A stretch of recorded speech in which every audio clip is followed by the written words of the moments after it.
நீங்கள் கனடாவில் பட்ஜெட் ஃப்ரெண்ட்லியான இதே மாதிரி யூனிக்கான நேச்சர் ஃப்ரெண்ட்லி வெக்கேஷன் ஸ்பாட்டுகள் தேடிட்டு இருக்கிற ஒரு ஆளாக இருப்பீங்கன்னு சொன்னால் இந்த வீடியோ ஃபுல்லாக பாருங்கள். ஒரு சாட்டர்டே சண்டே ஒரு அழகான ஒரு யூனிக்கான ஒரு லேக் வியூவோட ஒரு சின்ன ஒரு கொட்டேஜ் மாதிரி, அப்படி இல்லைன்னு சொன்னால் ஒரு சின்ன ஒரு கிளாம்பிங் ஸ்பாட் மாதிரி, இல்லாட்டி கேம்பிங் ஸ்பாட் மாதிரி ஏதாவது ஒரு விஷயம் வந்து நீங்கள் ஏர்பிஎன்பிலையோ Booking.comலையோ தேடுவீங்கன்னு சொன்னால் உங்களால் $100 குறைய எந்த விதமான ஹோஸ்ட்டுமே நீங்கள் ஃபைன் பண்ண முடியாது. ஆனால் நான் சொல்ல போகிற இந்த ஆப்பில் பார்த்தீங்கன்னு சொன்னால் மினிமம் $25 இருந்து நீங்கள் இதை மாதிரியான யூனிக் ஸ்பாட்டுகளை நீங்கள் கண்டுபிடிக்கலாம். நீங்கள் உங்களோட ஓன் டென்ட்டை வச்சு நீங்கள் போய் கேம்ப் பண்ணுறேன்னு சொன்னாலும் சரி, அப்படின்னு சொன்னால் உங்கள்கிட்ட ரீக்ரியேஷனல் வெஹிக்கிள்னு சொல்கிற ஆர்வி, அதாவது நீங்கள் காரில் ஸ்டே பண்ண போகிறீங்க, அப்படி இல்லைன்னு சொன்னால் உங்கள்கிட்ட ஆர்வி அதை நான் ஹயர் பண்ணிட்டு போய் ஸ்டே பண்ண போகிறீங்கன்னு சொன்னாலும் சரி, அப்படி இல்லை கிளாம்பிங் மாதிரி அவங்கள்ட்ட இருக்கிற ஒரு பெட்டோட இருக்கிற ஒரு யூனிக்கான அழகான பிளேஸில் ஸ்டே பண்ண போகிறீங்கன்னு சொன்னாலும் சரி, எல்லாத்துக்குமே இந்த ஆப்பில் ஆப்ஷன் இருக்குது. இந்த ஆப்பில் பார்த்தீங்கன்னு சொன்னால் நிறைய கேட்டகரி இருக்குது. இதே மாதிரியான யூனிக்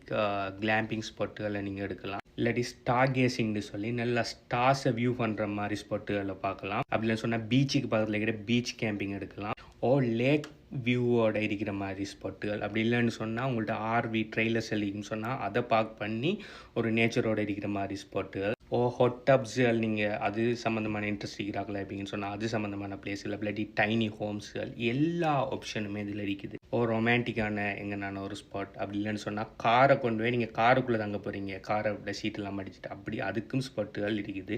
அப்படி இல்லை உங்கள்கிட்ட பெட் இருக்குன்னு சொன்னால் பெட் ஃப்ரெண்ட்லியான ஸ்பாட்டு கூட நீங்கள் சர்ச் பண்ணிக்கொள்ளலாம். இப்போ நீங்கள் நார்மலாக ஏர்பிஎன்பிக்கோ இல்லாட்டி Booking.com போவீங்கன்னு சொன்னால் அநேகமானது ஹோட்டல்ஸும், அப்படின்னு சொன்னால் ஒரு ப்ரைவேட் கம்பெனிஸ் என்ன பண்ணுவாங்கன்னு சொன்னால் அவங்களோட ஓன் ரூல்ஸில் வச்சுருப்பாங்க. நிறைய நொய்ஸஸ், அடுத்தது க்ரௌடடாக இருக்கும். ஆனால் இதே மாதிரி நேச்சர் ஃப்ரெண்ட்லி பிளேசஸ் மட்டும்தான் இதில் போட்டிருப்பாங்க. இதில் பப்ளிக்காக இருக்கிற ஹோட்டல்ஸ் அந்த மாதிரி விஷயம் இல்லது. அடுத்தது இவங்களோட ஃபில்டர்ஸ் எடுத்து நீங்கள் தேவையான மாதிரி உங்களுக்கு ஏதாவது ஸ்பெசிஃபிக் ஏதாவது வேணும்னு சொன்னால் அதை வச்சு ஃபில்டர் பண்ணி கூட ஏதாவது லொக்கேஷனில் நீங்கள் பார்க்கலாம். அப்படி இல்லாட்டி நீங்கள் பட்ஜெட் ஃப்ரெண்ட்லியாக தர்றீங்கன்னு சொன்னால் உங்களோட பட்ஜெட் எதுவோ அதுக்கேற்ற மாதிரி கூட நீங்கள் ஃபில்டர் பண்ணி அதுக்கேற்ற மாதிரி இருக்கிற கிளாம்பிங் ஸ்பாட்டுகளை கூட நீங்கள் ஃபைன் பண்ணிக்கொள்ளலாம். அப்படி இல்லைன்னு சொன்னால் நீங்களோட நேச்சர் ஃபீச்சர் உங்களுக்கு லேக்குக்கு பக்கத்தில் இருக்கணுமா, இல்லை பீச்சு பக்கத்தில் இருக்கணுமா, இல்லாட்டி ஃபார்மோட சேர்ந்து அனிமல்ஸோட இருக்கிற மாதிரி ஸ்பாட்டுகள் வேணுமான்னு சொல்லி எல்லாத்தையுமே ஃபைன் பண்ணலாம். அப்படி இல்லைன்னு சொன்னால் உங்களுக்கு ஏதாவது ஆக்டிவிட்டி பிடிக்குமான்னு சொல்லி ஹைக்கிங் இல்லாட்டி ஸ்விம்மிங் இல்லாட்டி ஃபிஷிங்னு சொல்லி ஏதாவது ஆக்டிவிட்டி பிடிக்கும்னு சொன்னால் கூட அந்த மாதிரி ஆக்டிவிட்டிஸ் ஆஃபர் பண்ணுற ஸ்பாட்டுகள் கூட நீங்கள் ஃபைன் பண்ணிக்கொள்ளலாம். உதாரணத்துக்கு ஏதாவது ஒரு ஸ்பாட் ஒன்று எடுத்தீங்கன்னு சொன்னால் அவங்களோட பப்ளிக் ரிவ்யூ இருக்கும். ஆக்கள் ஆல்ரெடி இதுக்கு போன ஆக்கள் போட்ட ரிவ்யூஸ் இருக்குது.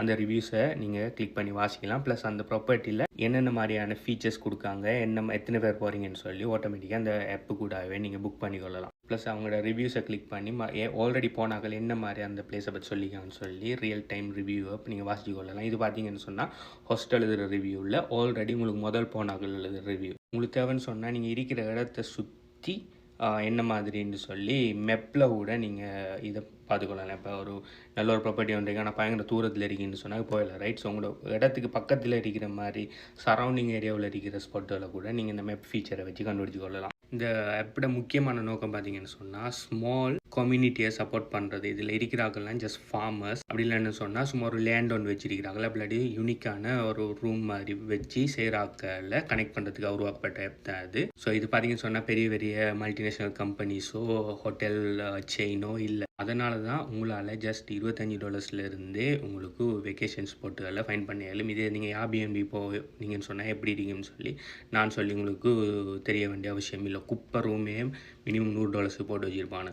ஸோ நீங்கள் கனடாவில் இருக்கீங்க, பட்ஜெட் ஃப்ரெண்ட்லியாக ஒரு நாள் 2 நாளைக்கு ஒரு $100 எங்கள் போய் ரிலாக்ஸ் பண்ணி போட்டு வரணும்னு சொல்லி நினைப்பீங்கன்னு சொன்னால் இந்த ஆப்ஸ் பார்த்தீங்கன்னு சொன்னால் உங்களுக்கு ஒரு கோல்ட் மைண்ட். ஸோ இந்த ஆப்போட டீட்டெயில்ஸ் வேணும்னு சொன்னால் என்னை வாட்ஸ்அப்பில் கான்டாக்ட் பண்ணுங்கள், உங்களுக்கு லிங்க் அனுப்புகிறேன். இந்த வாட்ஸ்அப் டீட்டெயில்ஸ் பார்த்தீங்கன்னு சொன்னால் என் நேமில் இருக்குது, அப்படி இல்லாட்டி என் பயோவில் இருக்குது, அப்படி இல்லாட்டி என்னை டிரெக்ட் மெசேஜ் பண்ணுங்கள், உங்களுக்கு ஆட்டோ ரிப்ளை வரும். பை.